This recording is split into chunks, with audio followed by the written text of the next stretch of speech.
Seth is in the house today. Seth, how are you? Good. How are you, Keisha? I'm doing good. It's really just me, you, and Chris today. So you ready for our first question from Instagram? Yeah, why don't we jump right in? All right, we're jumping right in. Okay, so this one actually came in last week. We didn't have time to get to it. Fly Tying and Fishing wrote in looking for some tips on irrigation for wintertime in a greenhouse setting. They want to know, would you lower EC? And if so, why? I think you really need to look at your light intensity. You know, how much supplemental light do you have and what kind of PPFD are you able to achieve in the wintertime? And look at some of your other limiting factors. If your light intensity is down quite a bit, like it would be here in the Northwest, if you're running little or no supplemental lighting, then most likely you don't need as much EC. The plant doesn't have as much metabolism going on and it can't really take advantage of that. So I would say yes. Making that call, though, is certainly a lot easier with some sort of sensor to tell you where your EC baseline is at in the soil and where it's headed throughout the grow. Well, we do know a thing or two about sensors. So good luck out there flying, tying, and fishing. Let us know if you need anything else there. All right. Bilbo just dropped a question in the chat. Bilbo, you want to go ahead and speak to it? Sure. What can cause light bleaching on the tops of apical flower structures? So like when we're talking about getting really, really close to the lights, that level of light intensity hits to a point where it's pretty much like a sunburn. You don't have enough chlorophyll and chloroplast to actually absorb all that light, nor can the plant keep up with metabolism. So basically the leaf temp goes up and the plant slowly dies. It bleaches out the chlorophyll, and that's what we see. That's my best explanation. Is it a function of missing inputs? Sometimes it can be, for sure, you know, if you're way too low on EC or you don't have enough CO2. But a lot of times, if you were to look at where some of those are, at least in my experience, they are, you know, they might be at 18 or 1900 ppfd, a full foot or two above the rest of the canopy, where, you know, the rest of the plant's at 1000 or 1100. Ooh, I like all the details. Yes. All right. 31 cm form lights. 31 centimeters from the lights. What I would probably, the next thing I do, Bilbo, is go look at the surface temperature with a laser thermometer. Have you checked that out? Gotcha. What was it sitting at? Just out of curiosity. I'd have to go and grab the data from the crop registration. I don't have. Okay. Did it seem super high to you? You know, like above 90 degrees? No. Okay. No. Well, that's why I was leaning into, you know, maybe we're missing inputs. We have our EC finally up in the 4 that we're dripping. Okay. So I thought maybe there's just this. Do you know what you're at? You know, do you have any kind of sensor in your substrate right now that you can check? Yeah. What's the it at? ECs? We're in vegetative stacking. Okay. In between 8 and 10 EC. Okay. Yeah, that's not terribly low at all. What's your CO2 doing in the room? It caps at 1400, so it's usually there's 50 ppm between 1450 and 1350. Okay, yeah. One thing to definitely check with the CO2 is make sure your in-room sensor is calibrated, the one that controls your CO2 system. And then otherwise, if you're only getting 11 to 1200 ppfd, that might not be doing the light bleach thing, and it's not high temp. Right. How often does it happen?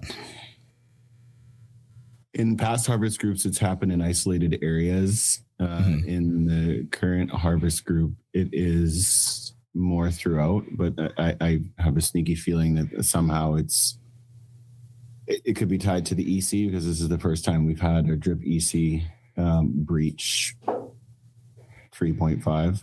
So, and that's usually where I do cap my input EC. I'm not going to say for sure that that's the cause of it, but that could definitely be something that's a little out of line there. And it definitely seems like maybe an input thing, being that it's kind of spreading to more of the room. You know, if you only saw it a little bit here and there, but now it's everywhere. Could be input. I don't think it would be a virid kind of issue, but when you say an input challenge, as in my input is actually breaching a zone where the plant's not metabolizing it, or there's not even really tip burn. So if we saw like one bud that was bleached that looked close to the lights, right? Like that's concerning. But if it's a lot more widespread throughout the room and it's not one hot spot or one particularly tall plant, then it seems like it's a more widespread issue that probably is related to a common input or lack of it. Yeah. That's one reason I would check, all of your sensors, particularly your CO2 sensor in the room, to make sure that's actually what you're getting. Right. Because in a sense, I could be choking them off. Yeah. If you were shooting for 1,200 or 1,300 and you actually only had 6, it's tough to chase. You're kind of just chasing your tail at that point going like, man, I'm good, but really you're not, Okay. I'll look into it. Yeah. That would be the place I'd start, honestly. I love it. Thank you, Bilbo, for sharing your data, your crop registration info. This is great. We love it. All right. Ryan is in the house. We talked earlier. Ryan is in Maine. Ryan, you want to unmute yourself and go ahead and ask your question? Yes. How are you guys? Good. Welcome. Thank you. So I'm new to running an automatic irrigation system. I have a system that I put together myself, and I'm currently only using it in flower, and I'm trying to transfer over to using it in veg as well. I'm worried about, as I transfer over, I don't want to overwater in veg and have root rot form slowing my growth. Mm-hmm. Do you guys have any tips that I could do to help prevent that? Probably one of the easiest ones is going with a much smaller medium. Are you rooting into your flower pot, or are you rooting into a smaller pot? So I root into solo cups. Oh, yeah. And then I transfer over to a 1 gallon pot when I bring it into flower. Yeah, I mean, you can certainly use an automatic irrigation system. It's particularly useful if you have something like the Solus to go check right before you water and make sure a bunch of your plants are low enough in water content to actually put on new water that day. Yep. And then other than that, do you have, a reservoir for your flower room and a reservoir for your veg room, or are you planning on sharing that input fertilizer? Nope, I have individual tanks for each room. Perfect. Then yeah, I would just make sure you've got some really slow drippers in veg too, so you can actually put on a very small amount of water if you want to. Okay. So, now would you run it with them in the solo cups, or wait until they kind of establish a root system and then kind of run the irrigation system once I get them in the gallons? You could run them in the solo cups. It just depends on, how porous that media is and how easily you're able to water them consistently. Okay. Like if you're running like a high perlite content in there so that it dries out really easily, that's where, classically a lot of people can just go hit them all till they run off every day or every other day in the beginning and then get them to grow that way. You can put the drip stakes in there. It just depends. I mean, if you're only in those solo cups for like 7 days, that might be a step that's not totally necessary. Right. And that's what I'm trying to figure out. Like I would like to veg for like 3 weeks and then put the flower. But I'm trying to figure out how to get my plants to grow the fastest without dealing with rot and overwater. Yeah. I mean, the big thing is sticking with a smaller, very porous media. That's the big thing, is so when you water, you can't overwater because it's always going to drain back to, a lower water content with a lot of air porosity in there. Awesome. Thank you. Mm-hmm. Ryan, great question. Thank you so much. Good luck out there. Keep us posted too, especially since you said all that cold weather is coming your way over in Maine. Yes. Thank you. Absolutely. All right. Well, we're going to keep it moving through Instagram. Remember, anybody who's on with us live, this is your chance to get your questions answered by the expert, Seth. All right. So we had someone write in looking for recommendations to increase substrate EC in early flower. They wrote that they're feeding at 2.4 ECC and struggling to stack EC above 2. Any thoughts on that? Yeah, I mean, there's a few things to look at. Number one is how much runoff you're pushing. If you're asking this question, you're probably pushing very little to no runoff. So your first option when you're already at this point is to raise your input EC. Kind of like I said earlier, I don't really like to go above about a 3.5 input EC. Part of that's for economic reasons. Part of it's because we don't need a big jump if we're already that low. The bigger goal, moving forward in future cycles is to try to monitor in veg and make sure that your baseline at your wettest point is around a 4 EC. Before you're flipping into flower. That way, when the plant takes off and really starts to eat through or take up a lot of that nutrient, our baseline is high enough that you can build on it without it dipping below your feed EC. Once it's dipped below your feed EC, it's very tough to get it back up because we're, even with runoff, basically washing up to the feed EC. Other than that, try to really just limit runoff. You can even bring it below field cap every day. But I try to, typically only go about 3 days without runoff, because with no runoff, I can't check my pH.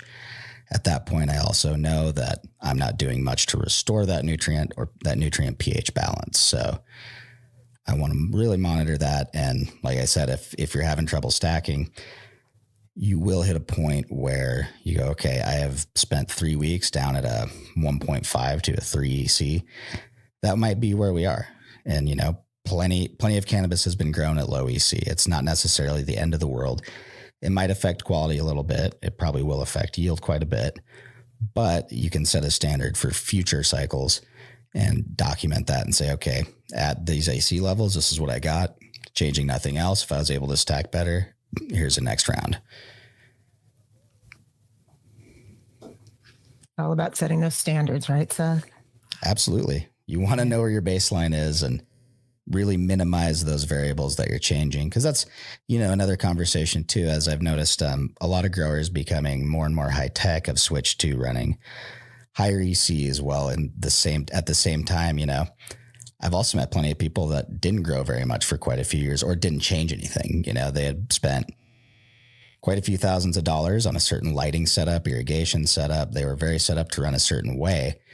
And then when they switched to running, like, let's say rockwool with a higher EC, they switched their media, their fertilizer, got new lights that, not only are higher output, have a more modern spectrum, but also aren't as old physically, even if they went from older LEDs to new LEDs. So it's important to really track, what's actually working for you and try to identify that. And if you made a lot of changes at once, well, you might have just set a new baseline. And you might have to worry less about which of those things did it and make sure you're keeping all of those different variables in range. That's it. Yeah, Bilbo, I see your comment here. Basically, hold your ground and minimize changes. Yeah, anything else you want to speak to on that one? Well, I mean, I hear the dialogue. I hear the questions. It's common. There's with 100 or so levers that you can pull in any one harvest group. It's easy to just become obsessed with changing and have a knee-jerk reaction to this must be the problem. I always ask, what's different? Questions get asked to me, or a problem is brought to my attention, and I ask, okay, well, what changed from the last registration to today? And think outside the box, because it could be things that you don't normally look at. Yeah, absolutely. You kind of nail it there. Think outside the box. That's why one thing I, always find fun is to go look at different grows, or if I am growing, just have a friend come in and look at what's going on, especially if I'm running like the same strain as a buddy and one of us is having issues. Like, okay, what's obviously different, not just in the graphs, but like, just little things like, man, it always molds over here, even though I swear my VPD is good. Your buddy walks in and notice that it's dripping off of a cord hanging off of the light or something like that. Very little things. And I think that's really important to just step back, try to get rid of your personal biases. I like to use the lights as example because I know I've, had some times where we swapped out HPS bulbs after like a year and a half. And after that swap, it's just like, man, how did I not notice that? But walking into the same room every day for a year and a half, you don't notice that. It's like kind of like watching your hair grow. You don't see that every day. Let's see. Runoff pH versus feed. Yeah, David posted, please talk a bit about runoff pH versus feed. I love an overview.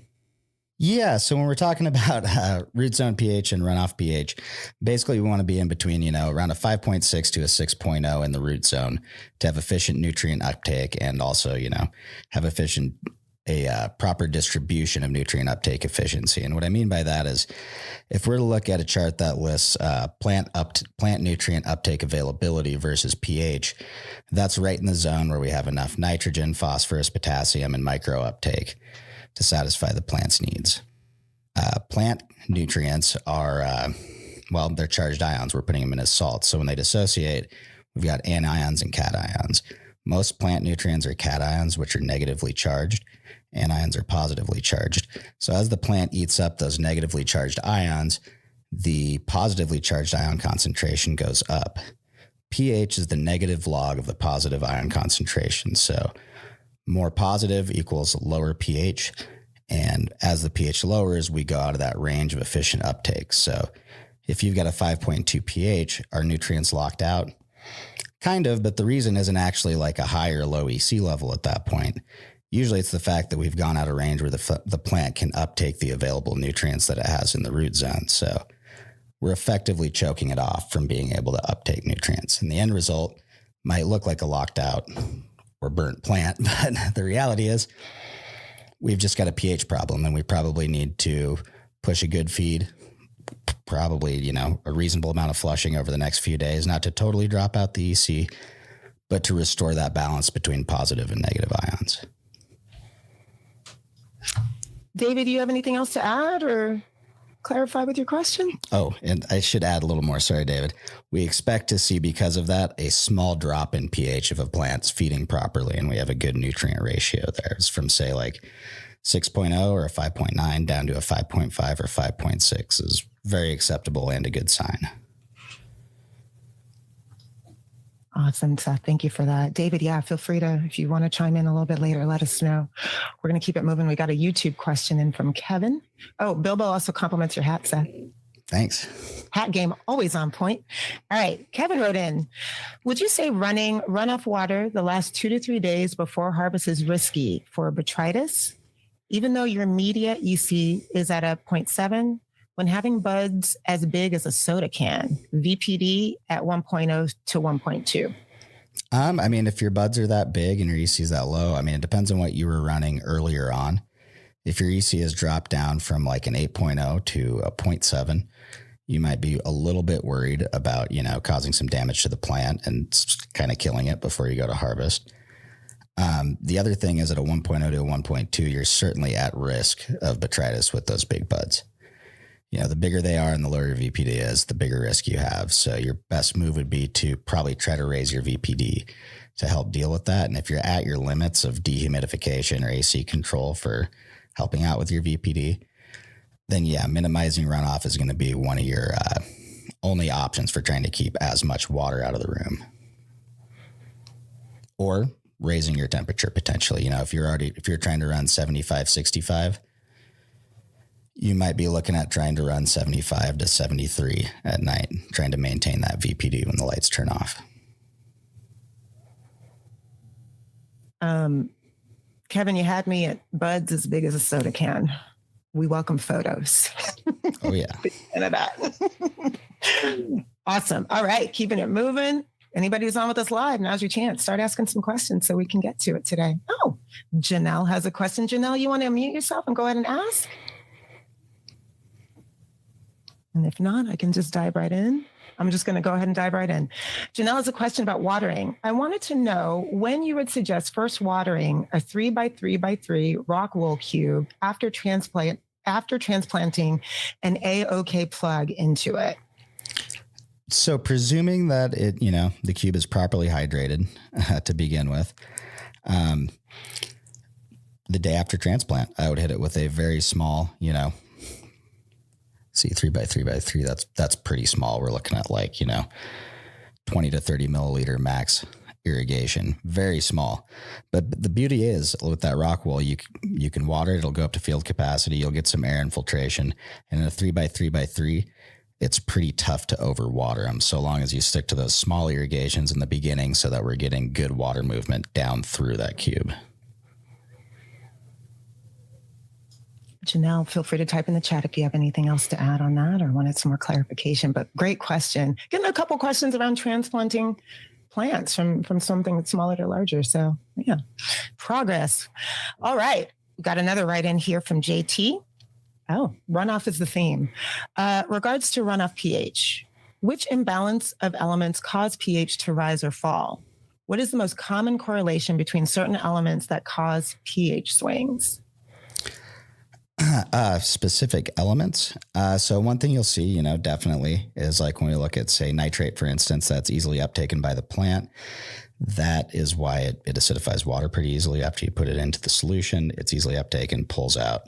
We remove that negative charge, it goes up. So nitrogen is on the end of that, but typically it has to do, at least in my experience, you've got some very picky plants that uptake certain nutrients at, weird ratios. The other thing is, a prolonged time of running not enough runoff is going to slowly upset that balance. So if you're building EC with a strategy of running, let's say, no runoff for 2 weeks straight, one thing you certainly risk is slowly disrupting that balance. And now your EC is very high, but you've got too much of the wrong ions. So at that point, it's really tough because we don't want to totally dump out that EC, but we've got to reset that balance.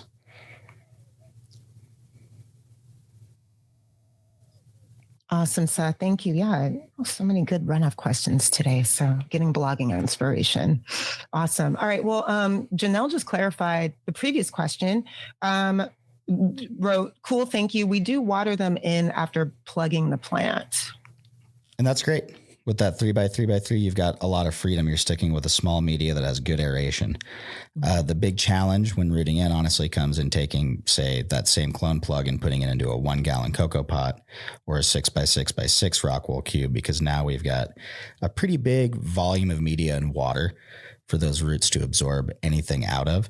So keeping that ratio small allows us to not have to wait so long for the roots to totally overtake that media.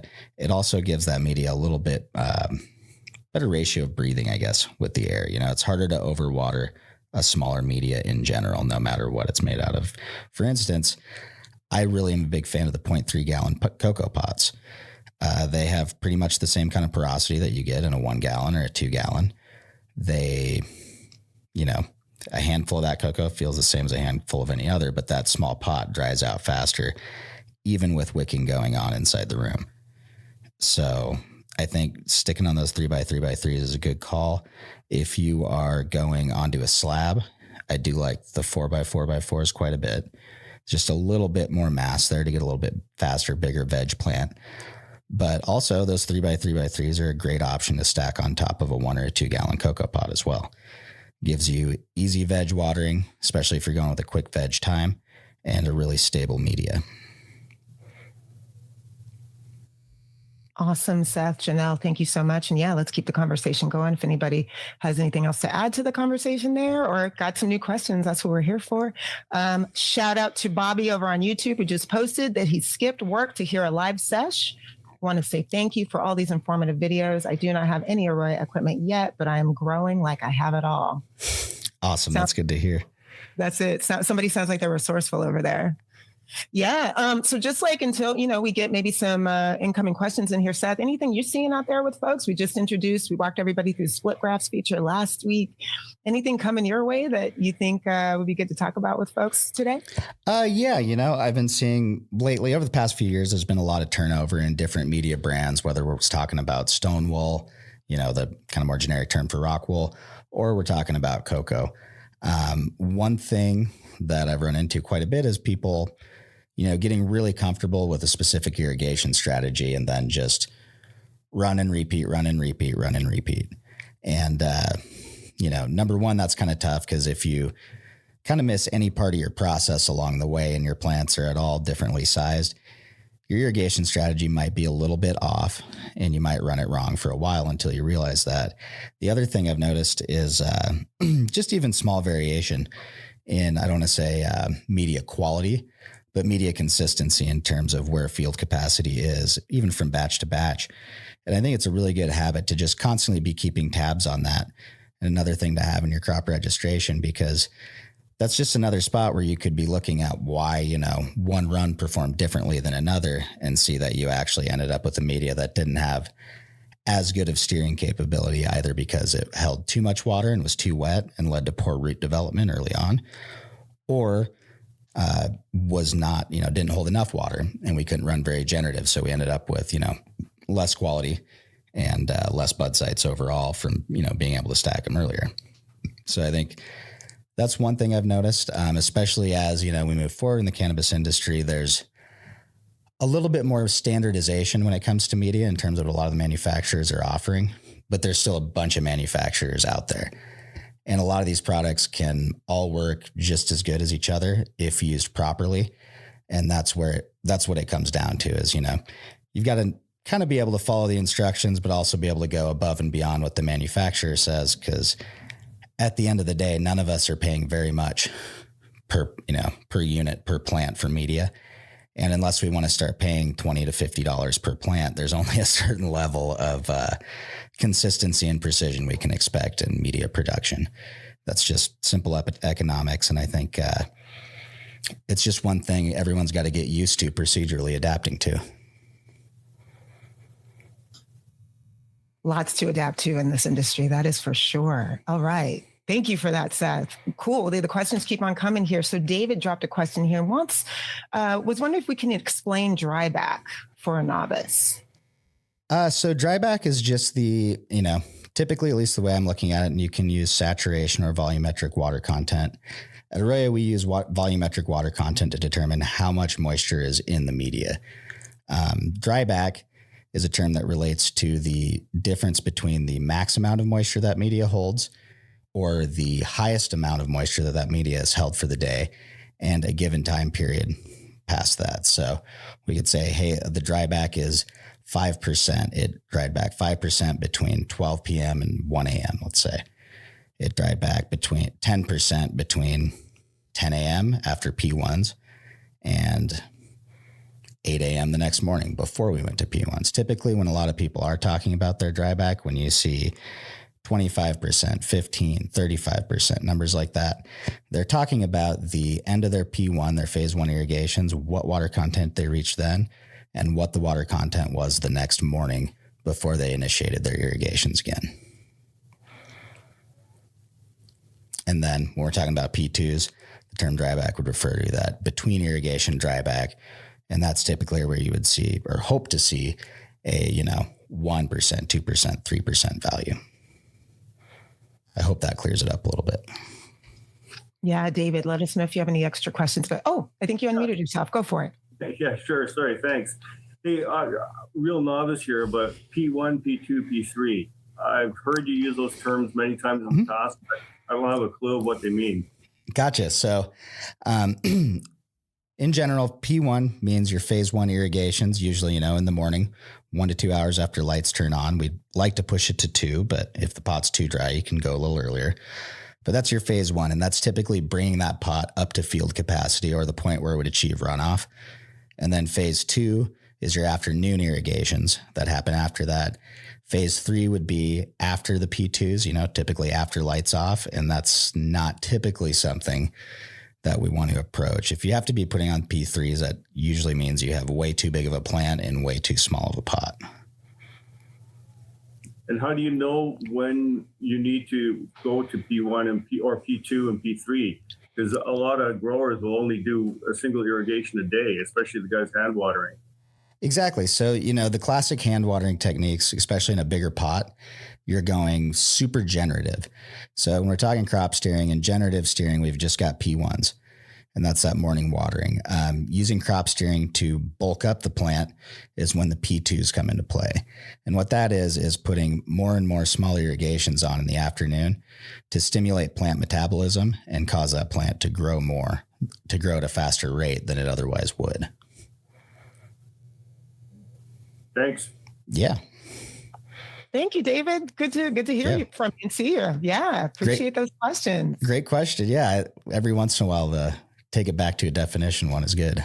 It's so good. Yeah, I love an overview. All right, we got another write in here from our good friend Cypher in the house.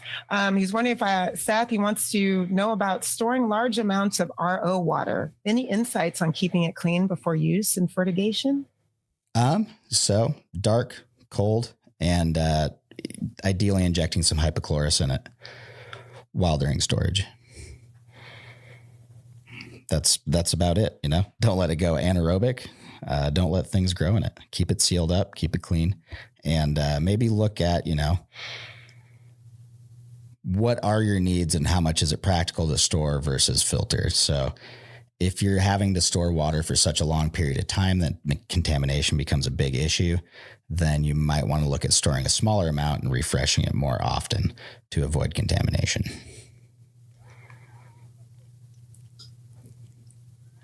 Eiffel, let us know if you have anything else you want to talk about there. All right, Bilbo, what's going on with this comment? Go for it. Ask away.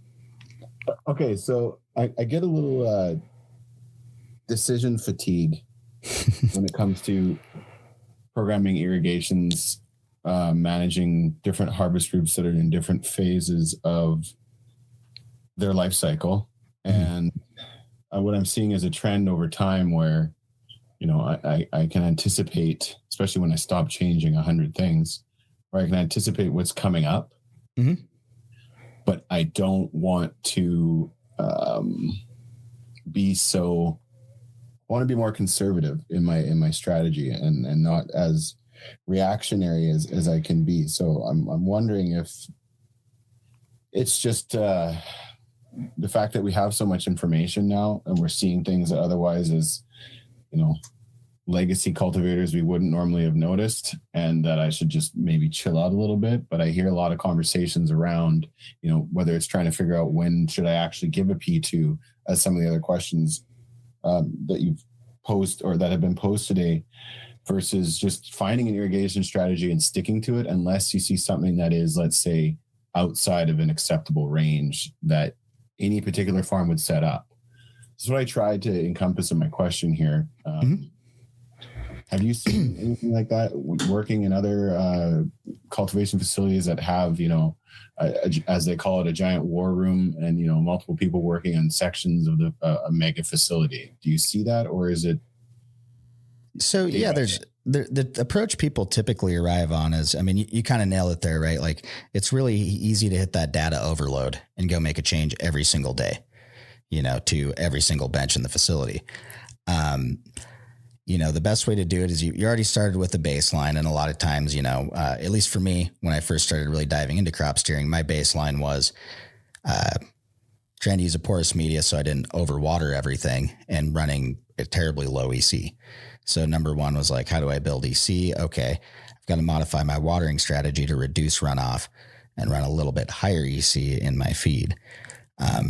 As far as changing that irrigation strategy all the time goes, though, yeah, during stretch, it's tempting to do it every single day based on what you see as those plants are growing. But the most practical strategy to develop, because, you know, the whole point of automating things is to slowly have it get easier and easier and more self-automated, is typically to start to dial in like, okay, now that I'm coming in with the same size plant for a given strain and I have a rough irrigation strategy, I'm going to run this set of P1s, let's say during stretch, until it does start to fall out of range. You know, till I start to hit the edge of where my dryback's going down to, and I say, all right, I need to change this. And hopefully you can find a happy medium during that where you can set progressive templates that go, let's say, 3 to 5 days at a time before actually falling out of range.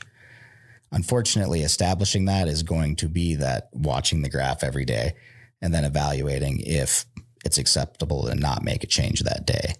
And that's part of why, you know, this whole intelligent irrigation or automated or artificial intelligence style irrigation is going to take a while to become really effective out there in the wild, because we need a lot of if and then data on the types of choices people would make. And right now there's a lot of different parameters. If I just set, you know, everything to bounce between 2 points, that would be great. But if I don't have another protocol that evaluates EC in those decisions, then I might accidentally just flush out half of my crop and end up with a very split table where I can't treat both conditions well. So I think, like I said, going back to the basics, you start with a program and you watch it until it starts to fall out of range, and then you modify it. And then again, over time, take that data and simplify. Yeah, we got some activity in the chat on this subject. Bilbo wrote, you like to wait 3 days, like to wait 2 to 3 days to make another edit to the strategy. Mikey wrote in, we have had to eliminate a few strains from that larger program, but we have found that a flat program works with most commercially viable strains. The few that don't fit the program always have a close relative that isn't as temperamental. Yeah. And, I think to your point, Mikey, a few strains that don't work. Another thing is if you can monocrop rooms, that also makes your life way easier. The more you can run small to medium sized rooms instead of huge rooms and run more of them, the more freedom you have to really dial that in and make it a lot easier on yourself. And to answer your question, Bilbo, yes, but it is a big challenge too. So first automation is going to be through Open Sprinkler. That's currently in beta testing, and we're really nailing that before releasing it to the public because, hey, these are your crops. We don't want to do anything to endanger them. As far as making the artificial intelligence part of that portion, we have data scientists working on that, and it's going to take a little bit of time. And a big part of that is because we're going to be able to work with our customers and gather, what are some of those responsible if and then decisions that they're making out there and see, what's actually working out in the world. Because fortunately we work with, the best growers across the country and even other countries now that, are helping us, see what works and what doesn't. We're using all of this incoming data as far as just basic meta environment and stuff, because, we can correlate simple things. Like when I talk about VPD in relation to mold and your area geographically, that's based on very simple raw data. There's nothing special that we have to see about how you program things. It's just, okay, this is an industry struggle that we can very much see. And, we can apply that data in ways that helps our customers. And also really at the end of the day, the grower has to stay involved even when stuff is automated. So right. Yeah. And once it's out, there's still going to be a lot of grower input required to make any of that software work. I think that's something a lot of people, wish for it to be as, automated and easy as possible, but there's still a craft portion to this, even on a bigger scale. Everyone's got to differentiate themselves some way. If everyone's growing the exact same product, it's not an exciting market anymore, is it? No, not to me. Awesome. Bilbo, thank you so much for this topic. It's great. Chris actually just had a follow-up on the RO and hypochlorous question. Wants to know, would running it in my humidifiers be wise? Any feedback on that, Seth? If your humidifier has, takes a while to go through water, then quite possibly. I definitely think it's a great tool to clean said humidifiers on a very regular basis to make sure you don't have contamination inside of your humidifier tanks or lines. Wonderful. Saifa, thank you so much for that question. All right, I want to make sure we get to YouTube because we have a few going on over there. Nana wrote in, hi, just wondering how plausible, if at all, it is to implement crop steering strategies in recirculating flood and drain. It's good. Completely possible. It depends on your media size. And I will state we have customers that do exactly that. They're running lower labor operations and typically using a smaller, more traditional flood and drain friendly media. So pushing like a Hugo or a plant that's bigger than 2 or 3 feet might be pushing it, but you can absolutely crop steer with a flood and drain situation. If we go to way classic flood and drain systems that had like clay pellet hydroton or hydroton clay pellets in there and hanging roots, we pretty much were vegetative. We had to flood that super frequently.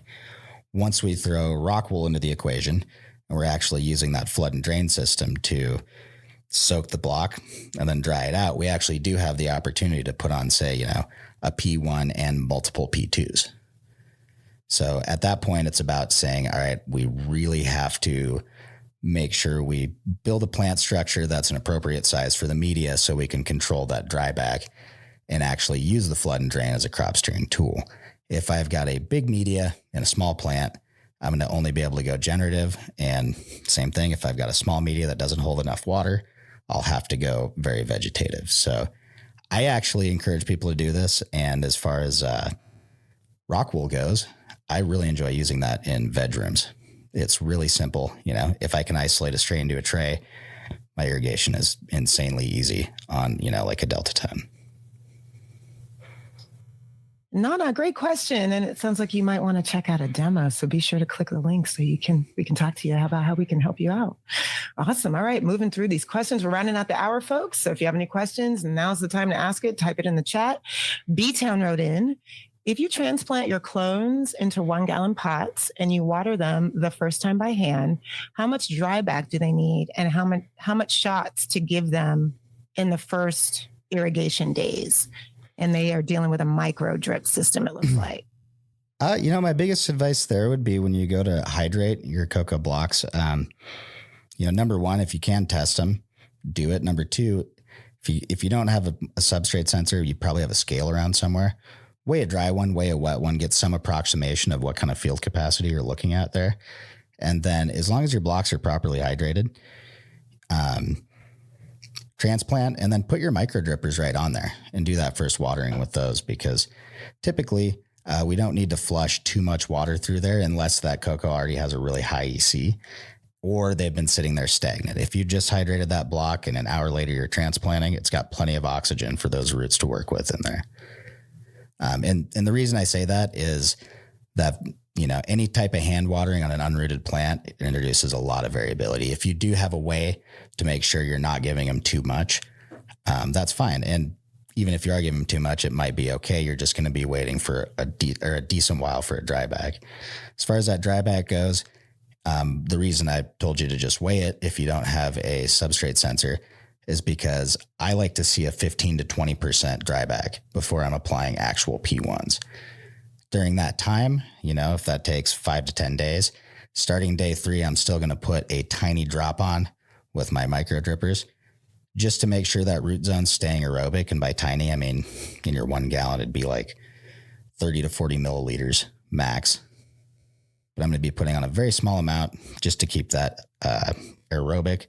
And then once I've achieved, like I said, that 20%, 15 to 20% dry back, start hitting it with the P1s. If you're weighing it, just the easiest way to think about it is 1 gram equals 1 milliliter of water. So pretty easy calculation to do.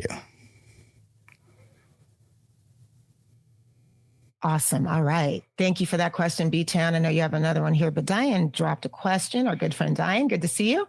The first one was, what's the temperature limit in vegetation? I believe that's the word we wanted here. Before the plants go in photorespiration under CO2 and LEDs. And Diane, I apologize if I didn't ask that right. Give us some clarity if we need it. Are you looking for the upper limit, Diane, of when plants stop transpiring due to heat?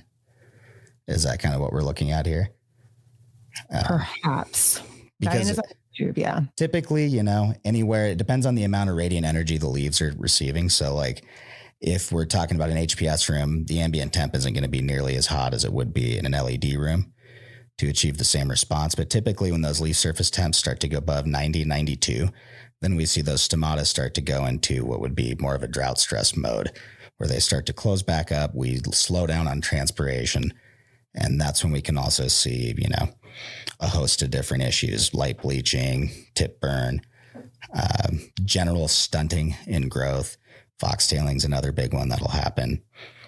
So if that's what you're looking for, top end, 90 to 92 leaf surface temp is really shutting down plant growth. Thank you for the question, Diane. Let us know if you have anything you want to add to that. All right, we're going to keep it going. B-Town has another question here.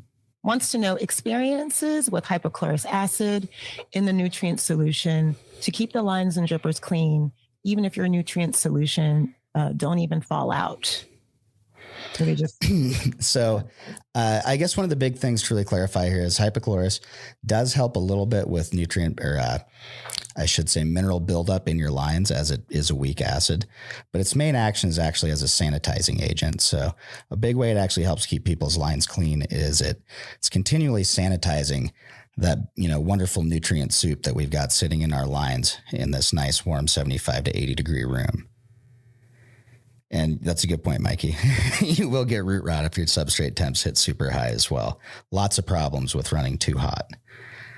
But yeah, as far as hypochlorous goes, it's a sanitizing agent. So, a good way to think about it is in terms of horticulture, The first place I heard about it being used was in deep water culture and flood and drain systems where they're recycling their nutrient water for a week at a time.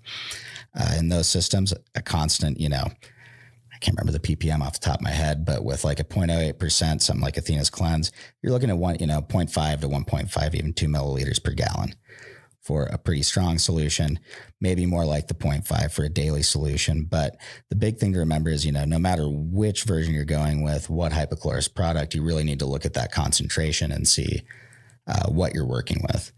And then, like Mikey put it earlier, if you are going to start using it quite a bit, it might be worth it to look into a generator, because right now, a lot of the chemical suppliers, there's two main uses for it out in general industry. We've got the horticulture side and then sanitation. And in a lot of commercial or like medical cleaning products that hypochlorous is in, they actually mix it with bleach. So right now it is tough to go get a good horticultural source that doesn't have, the green tax that we all complain about. Fantastic. B-Town, thank you for your question. Good to hear from you. Diane submitted another one here, wants to know, what's better, 2 sprinklers in the pots, 0.5 gallon per hour, or 2 sprinklers, 0.3 gallons per hour for 2-gallon coco pots?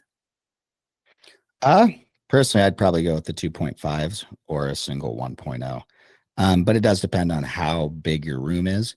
The 0.3s give you a little bit more control.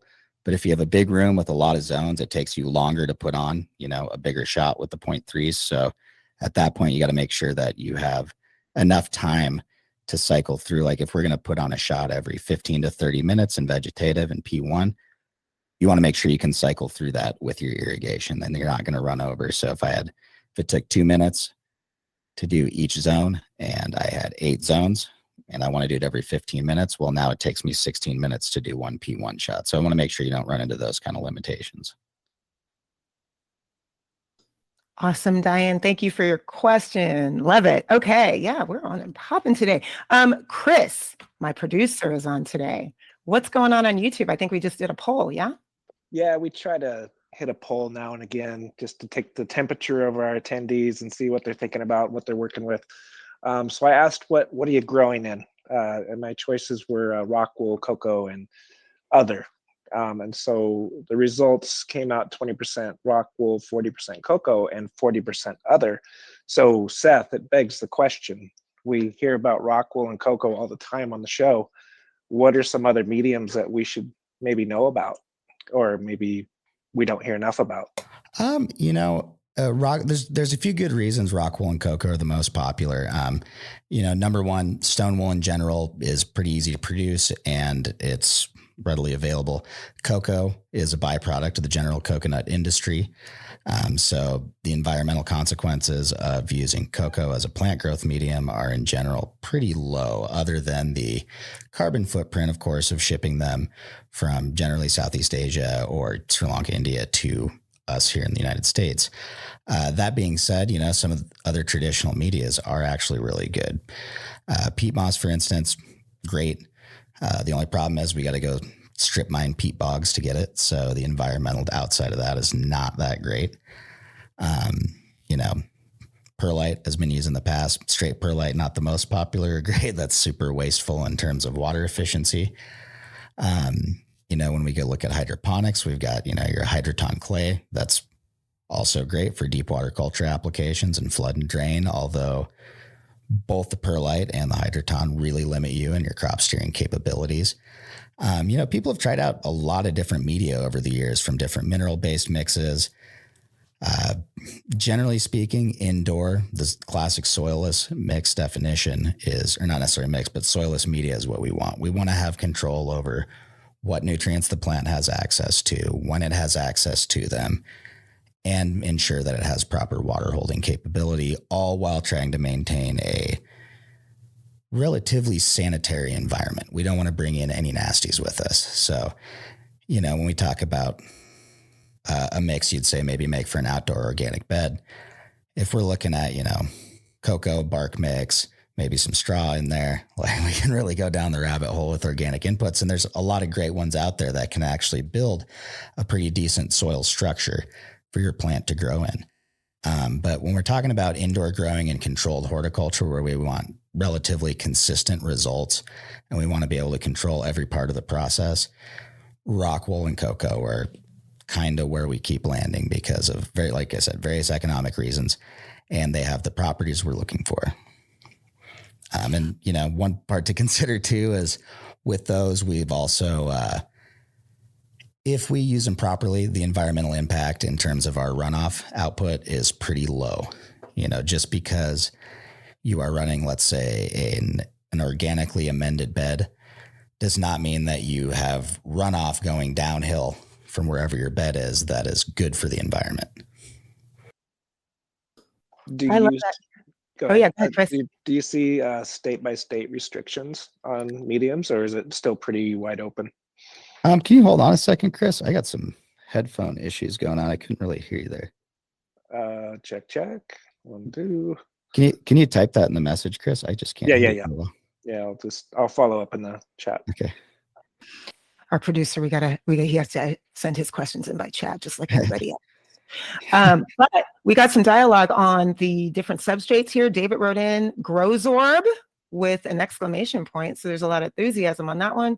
Mikey wrote in DWC, NFT, RDWC, Hydroton, float tables, soil mixes, aero units are coming back around.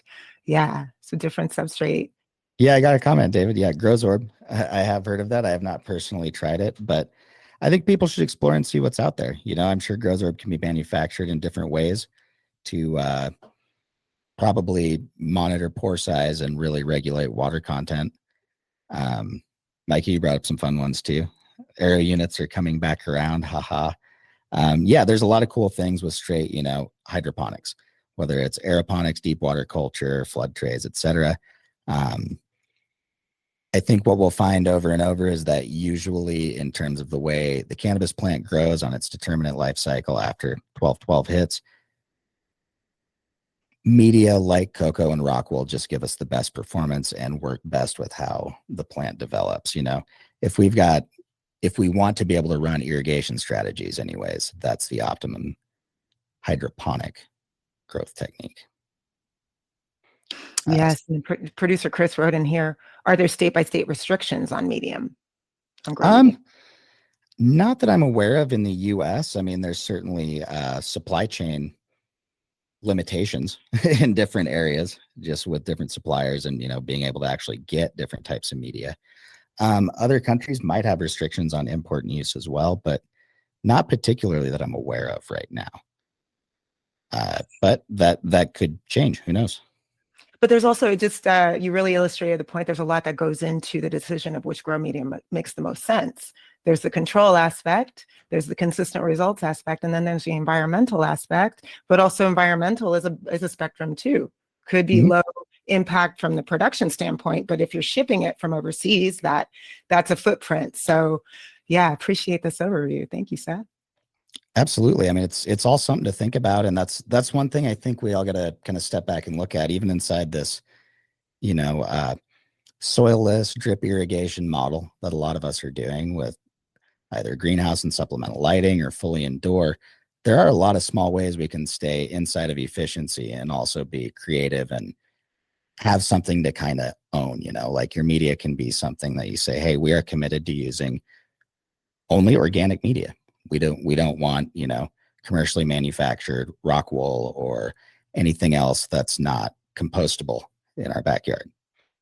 That's totally a fair stance to take, and that could become important as the industry progresses. Definitely. All right. Well, it doesn't, Chris, anything else on YouTube?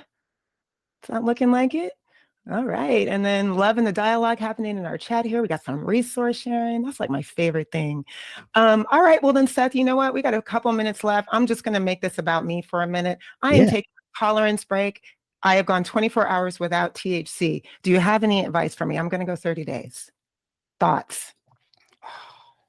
It's not habit forming. That's what I heard in a movie one time. I heard that too. You might suffer some boredom. I don't know. Yeah, there was like after work yesterday, I was like, what do I do? Mikey, the advice is stay busy. I appreciate you. Thank you. All right. Well, I'll keep you all posted, but 30 days, I'm going to go for it. A lot of You meditation. can do it. I can do it. I There'll be believe no in problem. myself. I mean, other than where you live, that might make it tough. Just I walking am around. in the Bay Area. Yeah. It smells amazing when I leave my house. It's just in the air. Yep. And yeah, I could almost, you should see my weed cabinet. I actually have it taped shut. I feel very fortunate. Well, Also, yeah, you gotta have some on deck for that moment you decide, 30 days is up. yes, 12:01 a.m. And I will. There's no if. Janelle, yes, sometimes more dreams. Great point. And I actually have committed to, I'm going to document my dreams every morning because they start to get kind of wild without THC involved. All right. Cool. Well, if you guys see me declining over the coming weeks, you know why. Awesome. Janelle started the same endeavor too. We're in this together. Let's share resources. Yes. I love it. Takes a village. Amazing. All right. Well, I think we are wrapping it up. Seth, any final words before we wrap up the show? I just keep on growing, stay in it. Do what you got to do. Keep your head down and go to work. I mean, it's kind of tough times out there in the industry right now for a lot of people, but if you come out of the other side, you'll be stronger and more efficient, and it's not unique to cannabis either. It's part of any growing industry. And right now we're just in a bit of a turbulent time concerning regulations and marketing. We're not marketing the market everywhere, but this was, maybe not predictable to how bad it could be, but you can look back now and predict what the future might look like for you and start making real business plans. I think that's where people's heads need to be at right now. Mm-hmm. Unfortunately, because, I like to just focus on the plants and not have to think about that side of the business. Right. And I think a lot of growers feel that way too. Yeah. No, that's great. Thank you for that encouragement. For real. Like we got y'all. We're going to get through this. I'm feeling good about 2023. I think there's going to be a turnaround. But we're in this industry for reasons that are bigger than ourselves, I think, for the most part. So. And you know what? The boutique market's coming back stronger than ever. The weed's getting better and it's great. I'm loving it. It's exciting. Amazing. All right. Well, Seth, thank you for sharing your knowledge as usual. Chris, my producer, thank you for holding it down in Mandy's absence. Mandy, hope you're staying warm in Texas. Strange times right now. But thank you all for joining us this week on Office Hours. We do this every Thursday, and the best way to get answers from the experts is to join us live. To learn more about AROYA, we dropped a couple links in the chat so you can book a demo with one of our experts, and they'll tell you all about how AROYA can be used to improve your cultivation production process.